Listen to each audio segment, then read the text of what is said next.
سنا کے مانگو حضور دیں گے ضرور دیں گے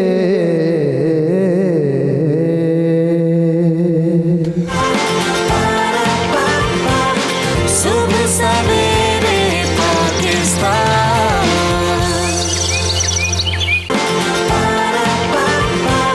صبح سویرے پاکستان شو کا آغاز کرتے ہیں.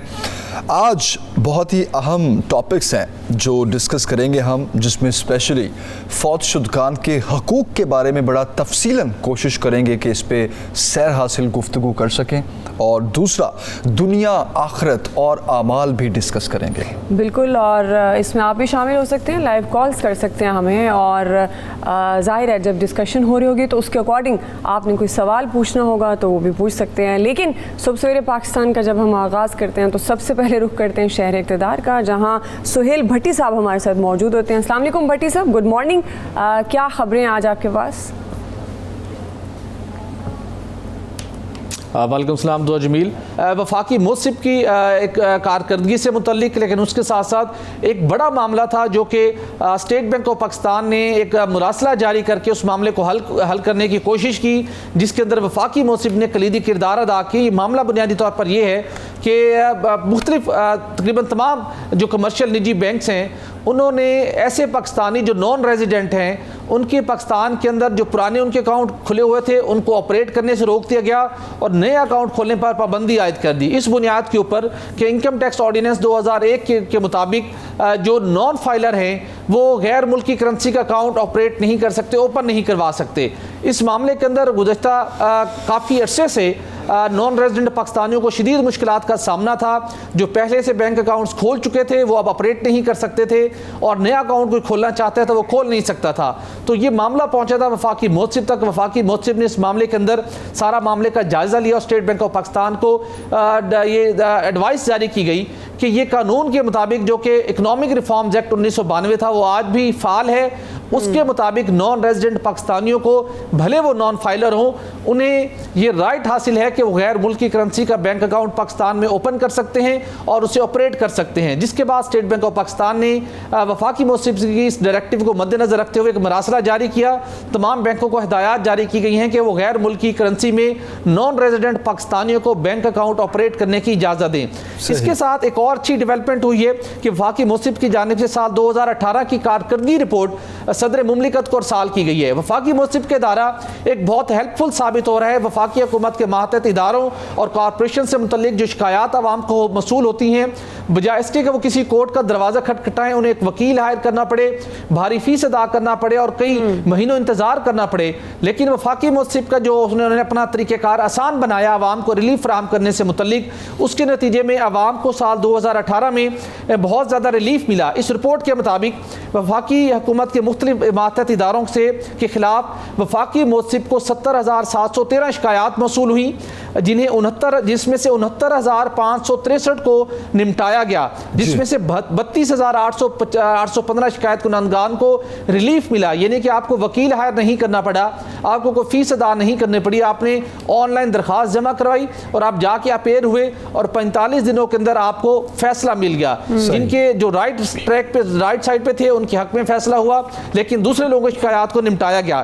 اس حوالے سے بجلی کی ہم کمپنیوں کی بات کریں, گیس کمپنیز کی بات کریں, اس سے متعلق عوام کو بہت زیادہ شکایات رہتی ہیں. اوور بلنگ کا معاملہ ہو, گیس سے بجلی کا میٹر کا نہ لگنا ہو, اس معاملے کے اندر بھی وفاقی موصف کو بہت سی شکایات موصول ہوئیں. لیکن نیپرا کے اندر ایک شکایات سیل قائم کیا گیا تھا, جس کے نتیجے میں سال 2018 میں بجلی کے شعبے سے متعلق شکایات کا کافی حد تک کم ہوئی. لیکن بجلی کی کمپنیوں کے خلاف پھر بھی سال 2018 میں مجموعی طور کے اوپر 37,326 شکایات موصول ہوئیں. اسی طرح پاکستان پوسٹ آفس کی ہم بات کریں, نادرا کی بات کریں, تو ان کے خلاف بھی سینکڑوں شکایات وفاقی موصف کو موصول ہوئیں.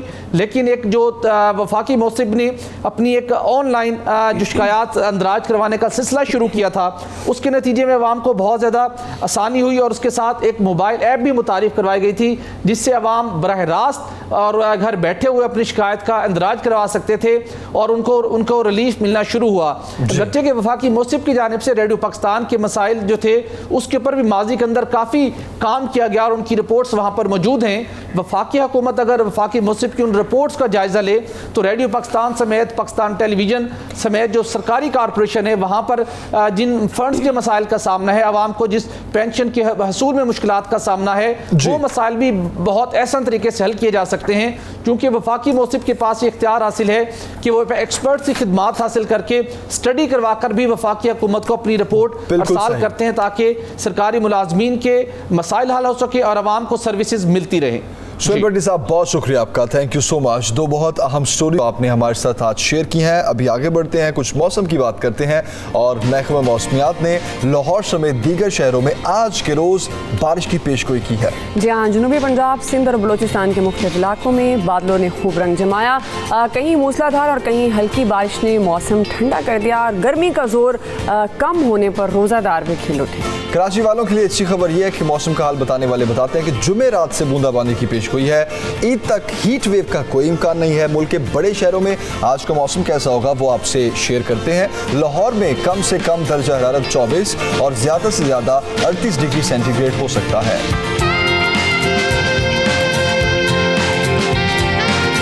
اور کراچی میں کم سے کم درجہ حرارت 27 اور زیادہ سے زیادہ 32 ڈگری سینٹی گریڈ ہوگا۔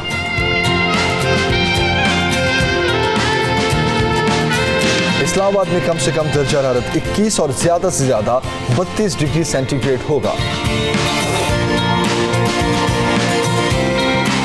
اور اب آپ کو بتائیں گے پشاور کا درجہ حرارت کم سے کم 22 اور زیادہ سے زیادہ 33 ڈگری سینٹی گریڈ ہوگا۔ اور جناب کوئٹہ میں کم سے کم درجہ حرارت 16 اور زیادہ سے زیادہ 26 ڈگری سینٹی گریڈ ہو سکتا ہے۔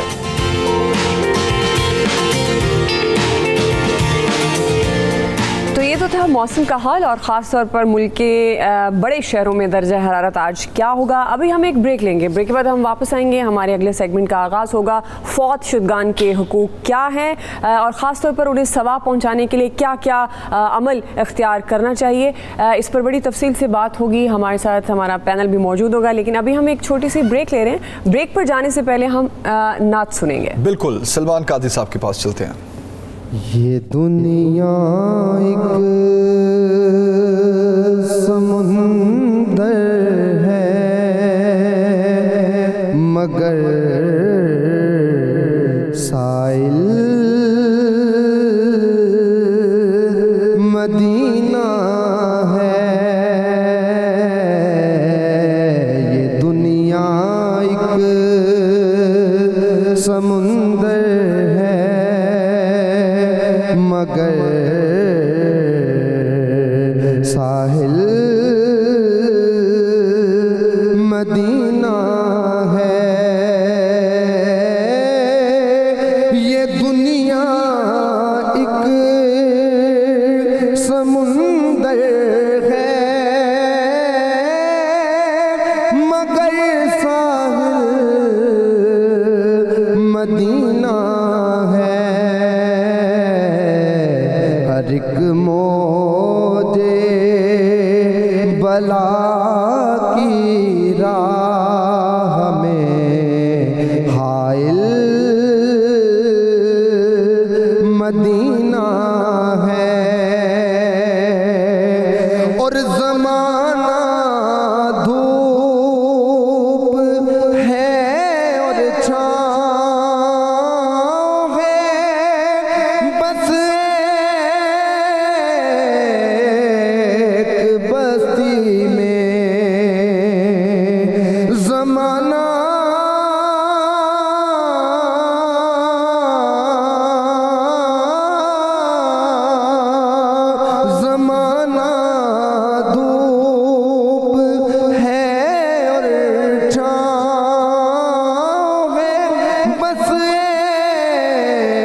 مگر شامل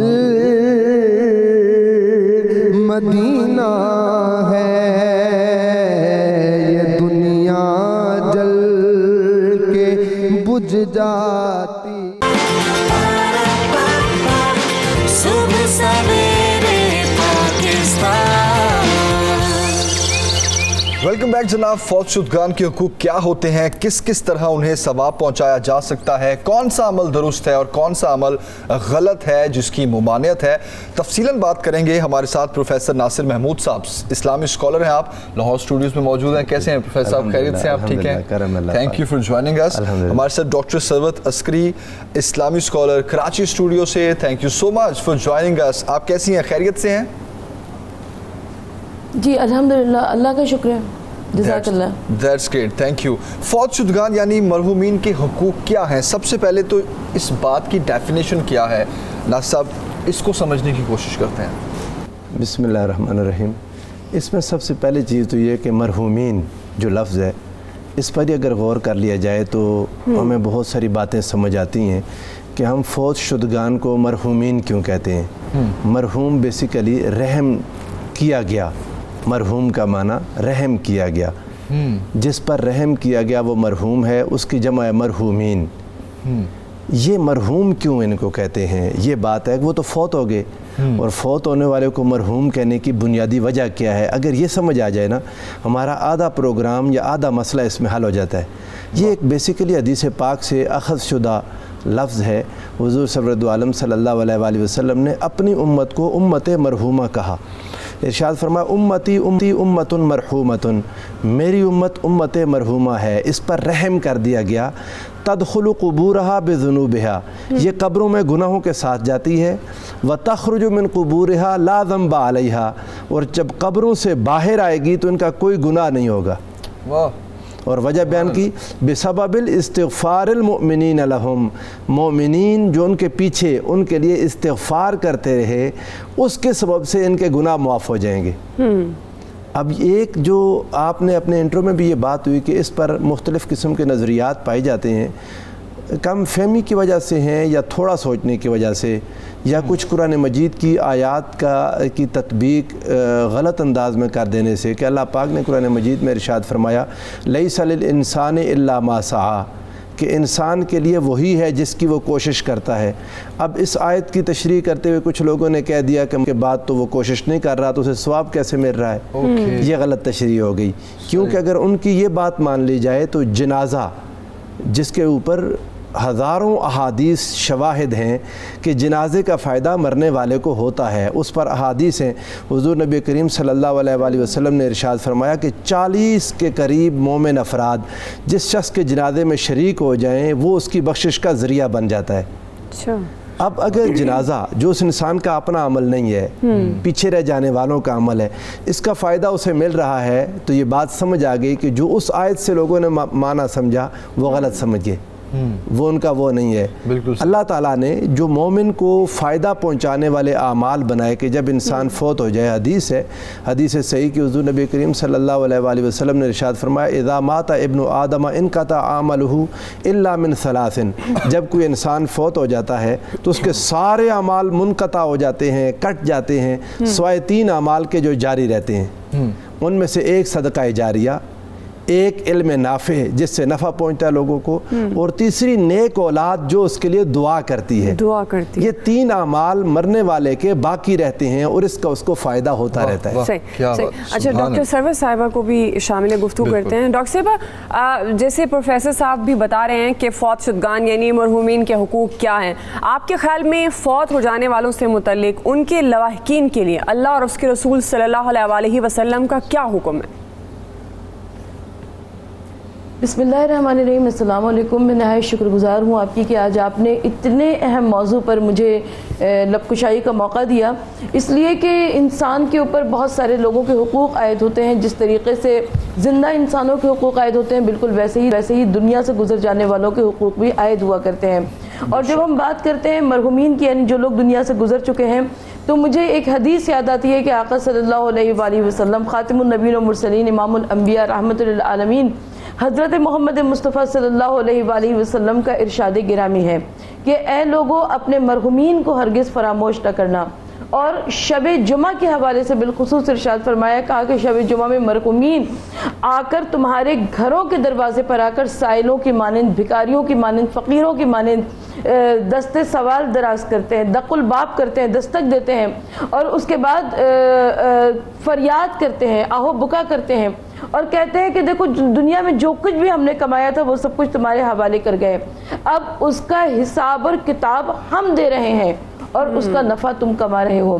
دیکھو آج برائے خدا ہمیں تم یاد رکھنا, چاہے ایک روٹی کے ذریعے, ایک لباس کہنا کے ذریعے, ایک درہم و دینار کے ذریعے, یعنی کچھ معمولی رقم کے ذریعے جو مرنے والے کے نام پر صدقہ و خیرات کر دی جائے, اس کے ذریعے ہم اپنے مرحومین کو یاد کر سکتے ہیں.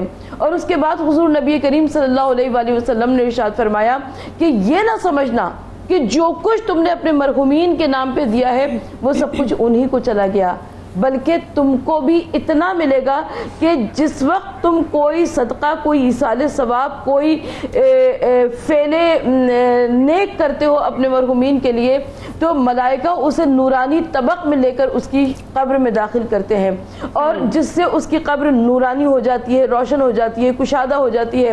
اور صاحب قبر یعنی میت حیران ہو کر پوچھتی ہے کہ یہ کیسے میری قبر روشن, نورانی اور کشادہ ہو گئی. تو اس وقت فرشتے جواب دیتے ہیں کہ فلاں تیرا عزیز, فلاں تیرا چاہنے والا, فلاں تیرا بہن بھائی یا اولاد, اس نے تمہارے نام پر یہ صدقہ بھیجا ہے. اور اس کے بعد حضور نبی کریم صلی اللہ علیہ وآلہ وسلم نے ارشاد فرمایا کہ رب العالمین اس کو, یعنی جس نے بھیجا ہوتا ہے, اس کو بھی اتنا اجر کثیر عطا کرتا ہے کہ جیسے کوہ احد کے برابر اس نے سونا خیرات کیا ہو. تو ذرا سوچئے تو صحیح کہ اللہ کے رسول صلی اللہ علیہ وآلہ وسلم نے ہمیں متوجہ فرمایا کہ اپنے مرحومین کے نام پر ایصال ثواب کیجئے, اپنے مرحومین کو ذکر خیر سے یاد کیجئے, اپنے مرحومین کے لیے آپ ثواب جاریہ بن جائیے. بالکل صحیح. اللہ کے رسول صلی اللہ علیہ وسلم ارشاد فرماتے ہیں کہ اگر تم لوگ قبروں سے میں پیدا ہونے والی آوازوں کو سن لیتے تو تمہارے دل سینوں میں پھٹ جاتے. اللہ کے رسول صلی اللہ علیہ وآلہ وسلم نے یہ کس وقت ارشاد فرمایا کہ جس وقت کسی نے, صحابہ کرام میں سے کسی نے اللہ کے رسول صلی اللہ علیہ وآلہ وسلم سے سوال کیا, کہا کہ یا رسول اللہ صلی اللہ علیہ وآلہ وسلم ہم اکثر دیکھتے ہیں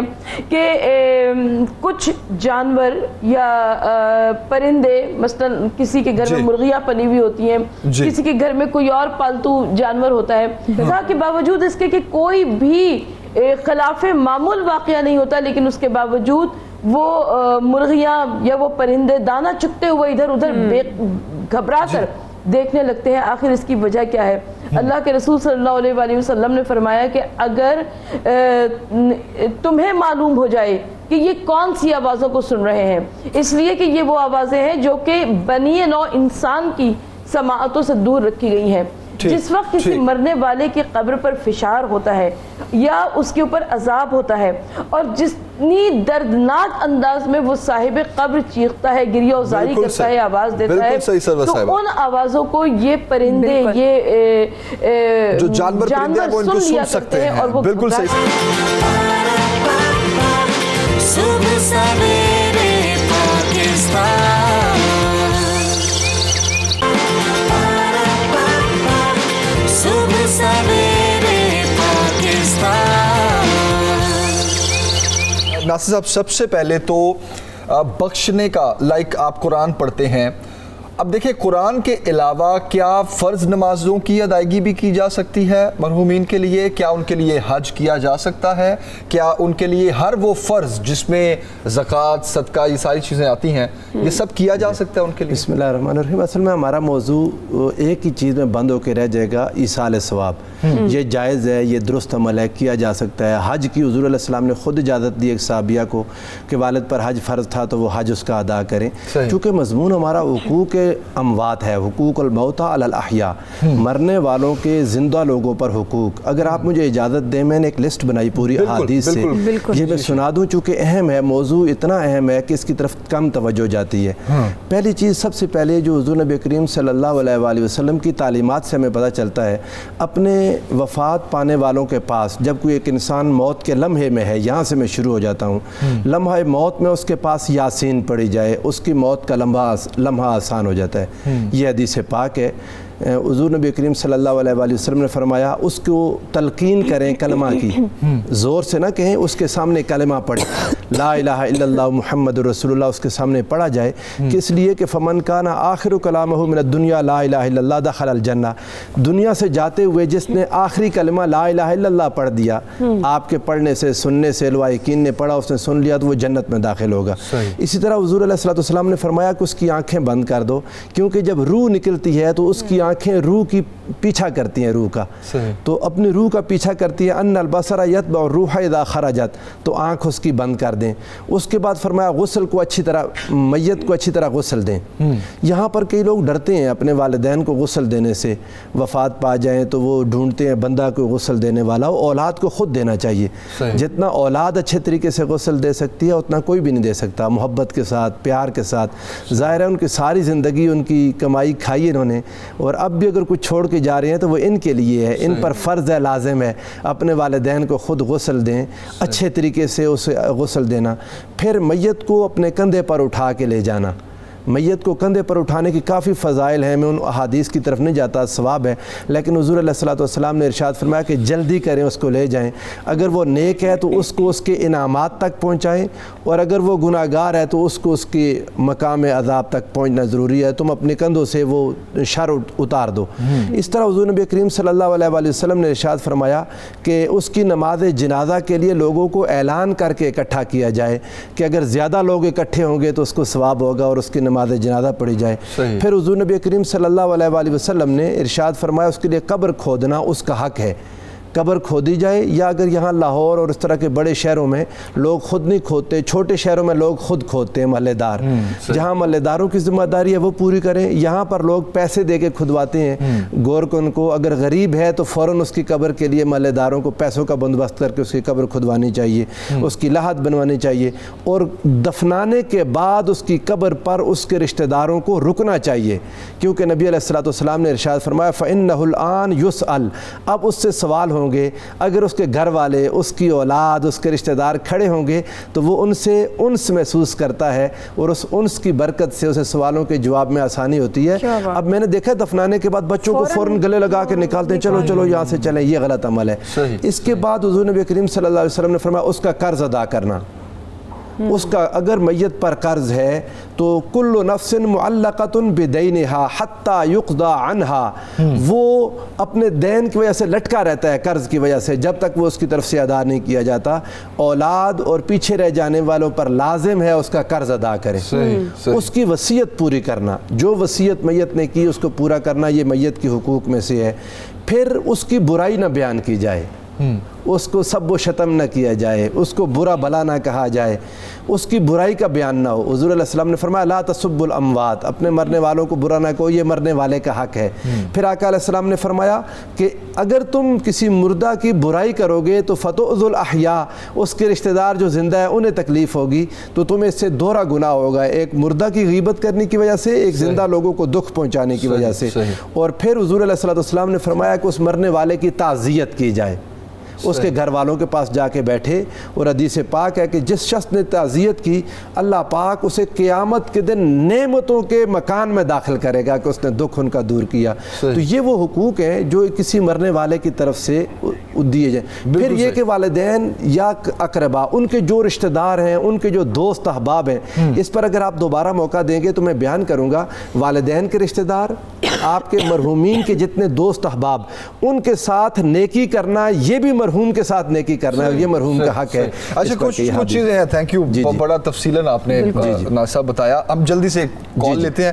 یایا ہے ہمارے ساتھ کراچی سے. یایا السلام علیکم, کیا کہنا چاہیں گے؟ السلام, کیسے ہیں آپ؟ دونوں کو سلام ہو اور دونوں مہمانوں کو بھی سلام ہو. میں صرف ایک بات سمجھنا چاہ رہا ہوں کہ دیکھیں, ہم تو فاتحہ بھی پڑھتے ہیں جب آتے ہیں قبروں سے, اور خاص طور پہ اپنے والدین کے لیے تو ہم مغفرت کی دعا کرتے ہیں, لیکن پروفیسر صاحب سے میں پوچھنا چاہ رہا ہوں کہ اگر کوئی شخص جس کے اعمال میں بہت خراب ہو بظاہر, اور وہ میں یہ کوشش کروں کہ یا اللہ اس کے گناہوں کو معافی دے دے, تو اس کے اعمالوں پہ میری دعاؤں کا کیا اثر پڑ سکتا ہے؟ کیا اس کے اعمال جو اس نے برے کیے ہیں میری دعا سے وہ بیک ہو سکتے ہیں, یا اس پہ کیا اللہ تعالیٰ رحم فرما سکتا ہے؟ میری یہی کوشچن ہے. Thank you so much. Thank you یایا, تھینک یو, ویری امپورٹنٹ. جیسے ایک انسان, یہ انسان کو اللہ تعالیٰ گناہ معاف کرنے پر قادر ہے اگر اس کی اولاد, اس کے گھر والے نیکی کر کے اس کی نیکیوں میں اضافہ کر دیں. دیکھیں گناہ اور نیکیاں, جب تک نیکیاں نیچے رہتی ہیں گناہ زیادہ رہتے ہیں, وہ بندہ عذاب میں ہے. گھر والے یہ کر سکتے ہیں کہ بے شمار نیکیاں کر کے اس کے لیے ایصال ثواب کر دیں. اور یہ بات یاد رکھیں, ایصال ثواب کرنے والے کے اپنے ثواب میں بھی کوئی کمی نہیں ہوتی. وہ جس کو ایصال ثواب کرتا ہے ان کے ساتھ نیکی کا بھی ثواب ملتا ہے اور اپنے نیکی میں بھی اضافہ ہوتا جاتا ہے. تو جیسے جنازہ پڑھنے سے انسان کی بخشش ہو جاتی ہے, ایسے قرآن مجید پڑھیں, ان کی طرف سے روزے رکھیں, ان کی طرف سے حج کریں. فرائض کے باب میں اختلاف ہے کہ فرض نمازیں ادا کی جا سکتی ہیں یا نہیں, یا ان کی جگہ اس کا جو حضور نبی کریم صلی اللہ علیہ وآلہ وسلم نے فدیہ دینے کا طریقہ بتلایا وہ فدیہ دے دیا جائے, اور یا جتنی اس کی نمازیں رہ گئیں ان کا حساب کر کے صدقہ و خیرات کیا جائے, اور پھر اللہ سے امید رکھی جائے کہ اللہ تعالیٰ اگر قبول فرما لے تو بندے کو معاف کرنے پر اللہ قادر ہے. اللہ قادر ہے. یہ اتنی بڑی رحمت کی بات دیکھیں, اس کے لیے دعا کرنا. وہ حدیث پاک, یہ جو دوست جنہوں نے ابھی سوال کیا ان کی توجہ کے لیے ایک بتا دینا چاہتا ہوں. جس شخص نے حدیث بخاری اور مسلم کی متفق علیہ حدیث ہے جو بھی کوٹ کرنا چاہتا ہوں, ایک شخص نے 99 قتل کر دیے, رحمت کی تلاش میں نکلا. جس بندے سے اس نے پوچھا اب کیا میں کر سکتا ہوں, تو اس نے کہا یہ بہت بڑے جرم کر چکے ہو, اب تو تم کچھ بھی نہیں کر سکتے. حدیث پاک میں, اب وہ بنی اسرائیل کا کوئی شخص تھا, اس شخص نے جس نے اسے مایوس کیا اسے بھی قتل کر کے اپنے 100 پورے کر لیے. پھر کسی نیک بندے کے پاس پہنچا تو اس نے کہا ہاں ابھی بھی حل ہے, تمہارے اور اللہ کی رحمت کے درمیان کون حائل ہو سکتا ہے؟ اذهب الى قرية كذا وكذا, فلاں جگہ کچھ نیک لوگ بیٹھتے ہیں, هناك اناس يعبدون اللہ تعالی فاعبد اللہ معهم, کچھ نیک لوگ ہیں ان کے پاس جا کر عبادت ان کے ساتھ کرو, اللہ ان کی عبادت کے صدقے تمہاری قبولیت کر کے معاف کر دے گا. ابھی وہ نصف طریق حدیث کے الفاظ ہیں, آدھے راستے میں تھا فوت ہو گیا. یہاں بہت دلچسپ ہے, آدھے راستے میں فوت ہو گیا. عذاب والے فرشتے بھی آگے کہ یہ گناہ گار تھا اس کو جہنم میں لے جانا ہے, نیکی کے فرشتے آگے کہ یہ نیکی کی طرف جا رہا تھا اس کو جنت میں لے جانا ہے. تھا وہ آدھے راستے میں, اللہ پاک نے ایک فرشتہ اتارا انسانی شکل میں, اس نے کہا ناپ لیں زمین, جدھر قریب تھا ادھر لے جائیں, اگر گناہوں والی سرزمین کے قریب تھا تو اس کو جہنم میں لے جائیں, اگر نیکی کی طرف جا رہا تھا اس زمین کے قریب پہنچ گیا تو جنت میں لے جائیں. اللہ تعالیٰ نے زمین کو حکم دیا, اب دیکھیں گناہ کیسے معاف ہوتے ہیں. اللہ نے زمین کو حکم دیا, آگے والی سے کہا سکڑ جاؤ, وَإِلَىٰ هَٰذِهِ أَن تَبَاعِدِي, ادھر والی زمین سے کہا پھیل جاؤ. جب ناپا تو ایک بالشت اولیاء کی سرزمین کے قریب ہونے کی وجہ سے اسے جنت میں بھیج دیا. اللہ کی رحمت حق بہانہ می جوید, بہانہ می جوید. اللہ کی رحمت بہانے تلاش کرتی ہے. اولاد کو, پیچھے والوں کو مایوس نہیں ہونا چاہیے, بہت زیادہ دعائیں کریں, اللہ اس کے گناہ معاف کر سکتا ہے. جی, اور ایک کالر ہے ہمارے ساتھ. جی بالکل, ہمارے ساتھ ایک کالر ہے ممتاز. السلام علیکم جی, کیا کہنا چاہیں گے؟ وعلیکم السلام جی. جس کالر حضرات بیٹھے ہیں ان میں سے کالر صاحب سے میں نے یہ پتہ کرنا تھا کہ جب ہم دعا بھی پاک علیہ السلام کا وسیلہ دیتے ہیں ان کا, تو کیا اولیاء اللہ کا اور نیک لوگ جو ہوتے ہیں ان کا وسیلہ بھی دیا جا سکتا ہے دعا میں؟ یہ پتہ کرنا.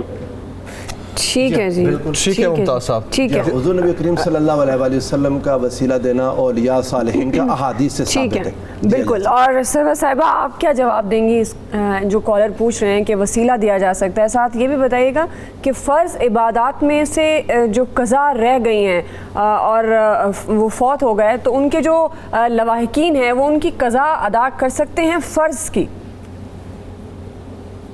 جی جناب, بالکل ادا کر سکتے ہیں. اور اللہ کے رسول صلی اللہ علیہ وآلہ وسلم سے جب کسی نے پوچھا کہ ہم اپنے مرحومین کے لیے ایصال ثواب کرنا چاہتے ہیں تو سب سے بہترین عمل کون سا ہے, تو اللہ کے رسول صلی اللہ علیہ وآلہ وسلم نے ارشاد فرمایا کہ میت کے بقایا جات, یعنی میت کے بہت سارے ایسے بقایا جات ہوتے ہیں. مثلاً اگر مرنے والا چلا گیا ہے دنیا سے اور اس نے کوئی اپنا واجب حج نہیں ادا کیا ہے, تو اب اس کے لواحقین کے لیے ضروری ہے کہ اس کا حج بدل کروا دیں، نیابت پر اجرت پر اس کا حج بدل کروا دیں۔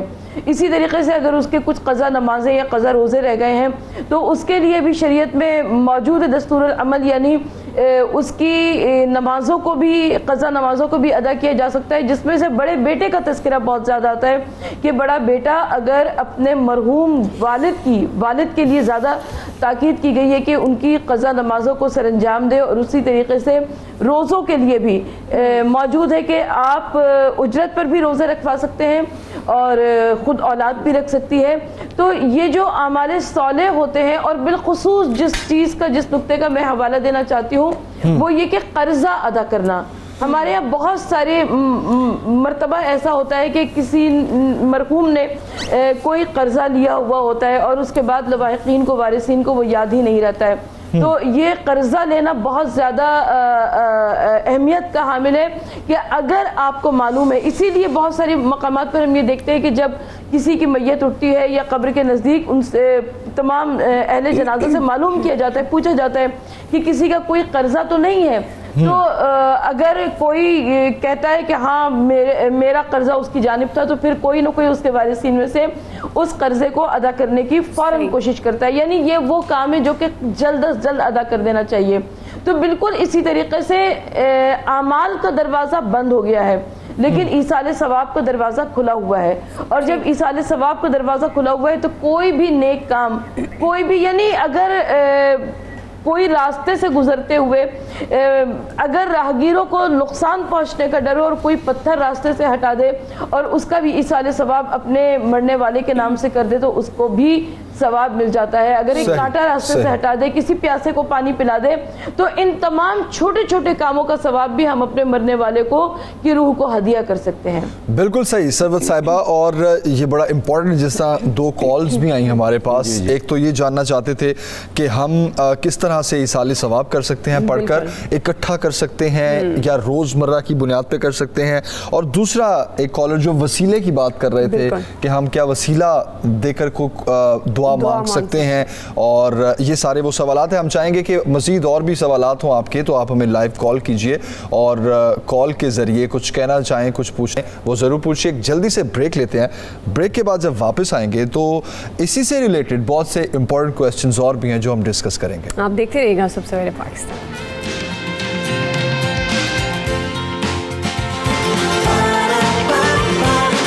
صبح سویرے پاکستان، صبح سویرے پاکستان۔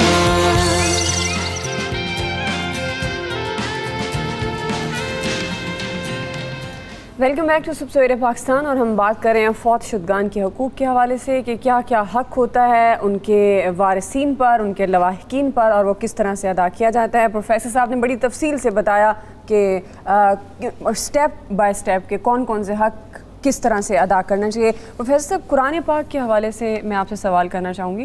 کچھ لوگ بہت پہلے قرآن پاک پڑھتے ہیں یا اس کو پڑھ کے پھر اس کے بعد اس کو بخشوا دیا جاتا ہے اپنے والدین کے لیے جو ان میں نہیں ہوتا، تو کیا یہ درست طریقہ ہے یا فوری قرآن پاک پڑھ کر بخشنا چاہیے؟ نہیں، بالکل درست طریقہ ہے۔ اگر کوئی انسان اس کو پڑھتا رہے، قرآن مجید کو ختم ہونے کا انتظار کرے اور ختم کر کے اس پورے کی پوری تلاوت کا ثواب پہنچائے، ہر روز کی تلاوت کا بھی بھیجتا جائے، جب مکمل ہو جائے ختم قرآن کا الگ سے ثواب ہے۔ ٹھیک، ہر روز کی تلاوت کا ثواب بھی بھیجے، جس دن ختم قرآن ہو جائے پھر سارے کا ثواب بھیجے۔ اللہ پاک بہتر جانتا ہے یہ ثواب کا درست طریقہ کار ہے۔ ہمارے ہاں معاشرے میں جو خراب طریقہ ہے وہ یہ ہے، جس کا میں دیکھتا ہوں کہ بعض اوقات کچھ مدارس کے بچوں کو کچھ لالچ پر لے آیا جاتا ہے کہ ان کو کچھ پے کریں گے یا ان کو کچھ دیں گے۔ اچھا، اس کے بارے میں علماء کا واضح موقف یہی ہے کہ چونکہ وہ پیسے کی خاطر کر رہا ہے کرنے والا، یا کروا رہا اپنے پیسے کی وجہ سے، تو اس کا ثواب جب ہوگا ہی نہیں تو آگے کیا بھیجنا ہے، یہ خالی لفافہ ہی جانے والی بات ہے۔ یا بعض اوقات یہ بچے چونکہ پوری ذمہ داری کا احساس تو انہیں ہوتا نہیں، آپ انہیں ویسے ہی کھانا کھلا دیں بغیر پڑھوائے اور خود پڑھیں گھر میں بیٹھ کے، اس کا ثواب انہیں پہنچا دیں، ثواب ملے گا، کھانا کھلانے کا ثواب ملے گا۔ لیکن جو ختم 2 گھنٹے 3 گھنٹے میں ختم کرنے والی نیت ہوتی ہے، پھر وہ اتنا تیز پڑھتے ہیں کہ قرآن مجید کی حقوق کا خیال نہیں رکھا جاتا اس تلاوت میں، تو یہ بجائے خود گناہ بن جاتا ہے۔ اکثر تو ایسے ہوتا ہے پروفیسر صاحب کہ لائک آج جنازہ ہے اور کل یا پرسوں کلوں کا کہا جاتا ہے، تو مدرسے سے ایک پرچی لکھ کے آ جاتی ہے جی 10 قرآن پاک، 15 قرآن پاک، ان بچوں نے پڑھے ہوتے ہیں، بچے ہوتے ہیں اب وہ آلریڈی پڑھے ہوئے جی وہ دے دیتے ہیں۔ ہاں لیکن کیا یہ عمل ٹھیک ہے؟ درست ہے، چونکہ مدارس کے ذہن میں ہوتا ہے کہ ہم نے کسی کو ایصال ثواب کرنا ہے، وہ گنتی کر لیتے ہیں پہلے سے ہی کہ اگر کسی، یہ مسلمان کے ساتھ حسن سلوک بھی ہے، ٹھیک ہے، اگر اس نیت سے کوئی اکٹھے کر لے تو یہ مرنے والوں کے ساتھ حسن سلوک ہے، اور اگر اس میں ہو پیسے کا عنصر کہ وہ غلط ہو جائے گا، وہ غلط ہے، پیسے کا کوئی لالچ، کھانے کا لالچ، یہ غلط ہو جائے گا۔ مسلمان کے ساتھ اور مرنے والے کے ساتھ اور زندہ لوگوں کے ساتھ حسن سلوک کی نیت ہو تو کیا بات ہے۔ اگر یہ مدرسہ کوئی یا مسجد کو اس طرح کرتی ہے تو وہ صرف حسن سلوک، ایک انسان حسن سلوک کی نیت سے ہی کرے، نصیحت ہے ان کو بھی کہ حسن سلوک سے کریں، رزق اور روزی اللہ نے دینی ہے، اس کو ایسی چیزوں کے ساتھ نہ جوڑیں، اس سے نہ ان کو ثواب ہوگا نہ آگے ثواب ہوگا۔ اور والدین جو دنیا سے جا رہے ہیں، ہر کسی نے جانا ہے، آج جتنے لوگ موجود ہیں ہر ایک پر لازم ہے اپنی اولاد کو قرآن سکھا کے جائے، بالکل صحیح، اپنی اولاد کو جنازہ سکھا کے جائے، ورنہ پھر بعد میں اولاد کو کچھ نہیں آتا ہوتا اور پھر فائدہ بھی کوئی نہیں ہوتا۔ بالکل صحیح، بالکل صحیح۔ خبیب کیانی صاحب بھی ہمیں جوائن کر چکے ہیں، ہمارے نفسیات ہیں، آل دو ہم آپ سے جو اگلا ہمارا ٹاپک ہے کہ ہم دنیا میں کیا اعمال کرتے ہیں اور آخرت میں اس کا کیا صلہ ہوتا ہے، اس پر ہم آپ سے بات کریں گے، لیکن سرور صاحبہ میں آپ کی طرف آؤں گی۔ کچھ لوگ ہوتے ہیں وہ ثواب کے لیے پودے لگا دیتے ہیں، درخت لگا دیتے ہیں، کیا یہ عمل درست ہے؟ جی، یہ حدیث شریفہ سے بھی یہ بات بالکل ثابت ہے کہ بہت سارے اعمال ایسے ہوتے ہیں جو ہمارے لیے ثواب جاریہ بن جاتے ہیں۔ مثلاً اگر ہم کہیں پر پودے لگا دیتے ہیں جو کہ بعد میں درخت کی صورت بن جاتے ہیں اور جس کے سائے سے اور جس کے پھل سے خلق خدا استفادہ کرتی ہے تو وہ بھی ثواب جاریہ بن جاتے ہیں۔ یا یہ کہ کہیں پر کوئی پانی کا کنواں کھدوا دیا اور اس کے بعد وہ پانی کا سلسلہ جاری ہو گیا تو اب وہ بھی ثواب جاریہ کی صورت بن گیا۔ یا اسی طریقے سے کوئی اور نیک صالح اولاد جو کہ مرنے والے کے لیے بعد میں بھی نیک اعمال کرتی رہے، تو یہ تمام تر اعمال ایسے ہیں جن کو ثواب جاریہ کہا جا سکتا ہے اور اللہ رب العزت اس کا اجر عظیم عطا فرماتا ہے۔ اور ایصال ثواب کے حوالے سے جو بات ہو رہی ہے، جیسے کہ ابھی پروفیسر صاحب نے بھی ارشاد فرمایا کہ قرآن مجید کی تلاوت کا بہت زیادہ اجر اور ثواب ہے، تو اس وقت کیونکہ میں اور آپ ماہ رمضان المبارک میں موجود ہیں اور ماہ رمضان سب جانتے ہیں کہ بہار قرآن کا مہینہ ہے، تو اس وقت ہمارے اٹھتے بیٹھتے چلتے پھرتے سوتے جاگتے ہماری ایک ایک سانس کا ثواب ہے۔ تو اگر ہم اس وقت اپنے مرحومین کے لیے ایصال ثواب زیادہ سے زیادہ کریں گے تو انشاءاللہ تعالی یہ ایصال ثواب ان کے پاس ہو کر منڈی پلائی ہو کر کئی گنا زیادہ ہو کر پہنچے گا اور انشاءاللہ تعالیٰ ان کے لیے بھی اجر و ثواب کا باعث ہوگا اور ہمارے لیے بھی اجر و ثواب کا باعث ہوگا۔ احادیث شریعہ میں موجود ہے کہ بہت ساری اولاد ایسی ہوتی ہے جو کہ زندگی میں نیکوکار ہوتی ہے لیکن اولاد والدین کے انتقال کے بعد ان کے لیے عاق ہو جاتی ہے، اور بہت ساری اولاد ایسی ہوتی ہے جو زندگی میں اپنے ماں باپ کی زیادہ فکر نہیں کرتی ہے لیکن دنیا سے والدین کے گزر جانے کے بعد ان کی نیکوکار اولاد شمار ہو جاتی ہے۔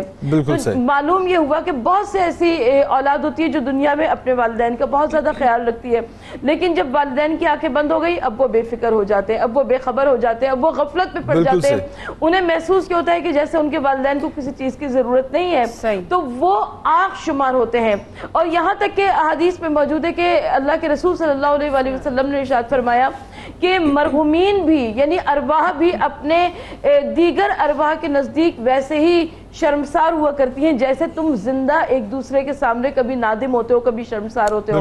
ہمارے یہاں یہ ہوتا ہے کہ اگر کوئی ہمارا عزیز ہمارے رشتہ دار ہمیں نہ پوچھے، ہمیں کبھی اپنی خوشیوں کے موقع پہ نہ یاد کرے تو ہم کس قدر دل گرفتہ ہو جاتے ہیں، مایوس ہو جاتے ہیں، اپنے دیگر رشتہ داروں کے سامنے اپنے آپ کو شرمندہ محسوس کرتے ہیں کہ ہمارے بھائی کے گھر شادی ہو گئی، ہماری بہن کے گھر تقریب ہو گئی، اس نے ہمیں نہیں پوچھا۔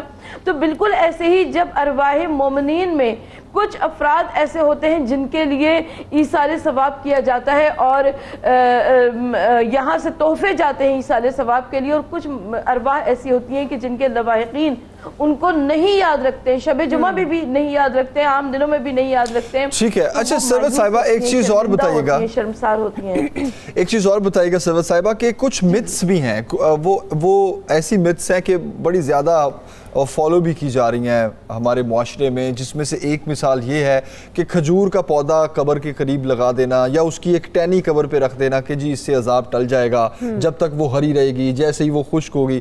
اس میں کتنی حقیقت ہے؟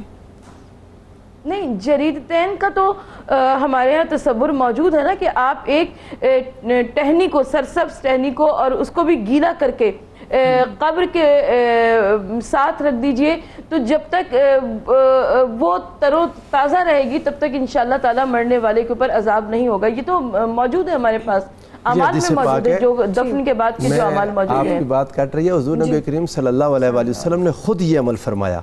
اب بعض علماء کا اس پر یہ قول ہے کہ یہ حضور علیہ السلام کی اپنی خاصیت تھی، لیکن زیادہ علماء اسی طرف گئے، زیادہ علماء کہ حضور علیہ السلام نے یہ طریقہ سکھایا ہے، چونکہ کائنات کی ہر چیز اللہ کی تسبیح کرتی ہے. ان کل من فی السماوات والارض الا آت الرحمن عبدا یسبح للہ ما فی السماوات والارض. ہر چیز تسبیح کرتی ہے، اور ٹہنی کے بارے میں ہے جب تک یہ تر و تازہ یہ اللہ کی تسبیح کرتی ہے. تو حضور علیہ السلام نے ایک قبر کے اوپر لگائی، فرمایا اس کو عذاب ہو رہا تھا، لیکن یہ ٹہنی جب تک تسبیح کرتی رہے گی اس پر تخفیف رہے گی. اس کا مطلب ہے پودا بھی لگا سکتے ہیں، اور وہ پودا اور اللہ سے امید رکھی جا سکتی ہے، چونکہ وہ اللہ کی تسبیح کرتا ہے. جس جگہ اللہ کی تسبیح ہو رہی ہے وہاں اللہ کا عذاب نہیں ہوگا، امید رکھی جا سکتی ہے اللہ سے کہ اللہ تعالیٰ اس پودے کی تسبیح کا فائدہ بھی مرحوم کو پہنچائے گا. یہ تو بڑا نقطہ آج کلیئر ہوا ہے. حدیث ہے، بالکل حدیث پاک ہے اور صحیح حدیث ہے، حدیث صحیح ہے. اچھا کچھ چیزیں ایسی ہیں جس میں منت مانگنا اور منت اتارنا، اب خواب آتا ہے، ٹھیک ہے، اولاد کو، اکثر بیٹے یا بیٹی کو، جی کہ میں کچھ میرے والد صاحب مجھے یا میری والدہ کہہ رہی ہیں کہ چاول بانٹو یا حلوہ بنا کے بانٹو، ٹھیک ہے، یا اپنی زندگی میں وہ یہ بتا جاتے ہیں کہ میں یہ ایک منت ہے جو میں اتار رہا ہوں اتنے سالوں سے، اور میرے مرنے کے بعد تم نے یہ کرنا ہے، ٹھیک ہے.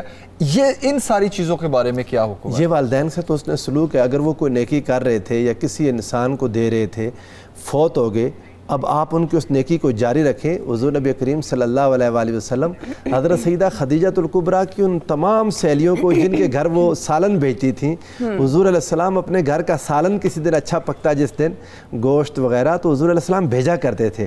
حضرت سیدہ عائشہ صدیقہ رضی اللہ تعالیٰ عنہ کہتی ہیں کہ میں پوچھتی یا رسول اللہ اتنا آپ کا خیال؟